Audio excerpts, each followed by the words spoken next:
آپ دیکھ رہے ہیں مشن نیوز پاکستان کی آواز۔ جی میں اس وقت موجود ہوں گڈاف کے علاقے لاسی گوڈ میں، جہاں حکومت سندھ کی جانب سے رین ایمرجنسی ریڈ الرٹ جاری ہونے کے باوجود گڈاف کے علاقے PS 99 NA 242 کے منتخب نمائندے اور حکومتی عملہ مشینری سمیت غائب۔ لاسی گوڈ، سائنداد گوڈ، نور خان گوڈ، ایوب گوڈ، وزیر گوڈ، سیفل گوڈ، جمال پاڑا میں بارش کا پانی جمع، عوام سخت اذیت کا شکار، جبکہ حکومت سندھ مسلسل گنجان آبادی والے گوٹھوں کو نظر انداز کر رہی ہے۔ منتخب نمائندوں سے آس لگائے عوام کی دہائیاں، نہ پانی ہے، نہ بجلی ہے، نہ کوئی سہولیات، چند منٹ کی بارش سے علاقہ سیلاب بن گئے۔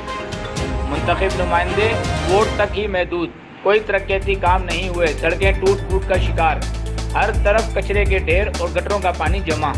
کسی قسم کی کوئی سہولت موجود نہیں۔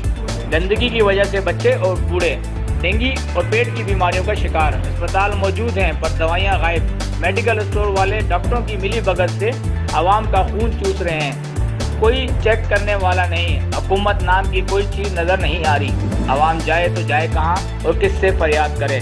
لہٰذا ہم حکومت پاکستان، وزیر اعلیٰ سندھ سائیں سرکار، chief justice supreme court, chief justice Sindh high court و دیگر بالا اختیاروں سے پرزور اپیل کرتے ہیں کہ خدا را انسانیت کے ناطے ہی صحیح ہمیں بنیادی سہولیات فراہم کی جائیں اور ہمارے جائز مسائل کو حل کیا جائے۔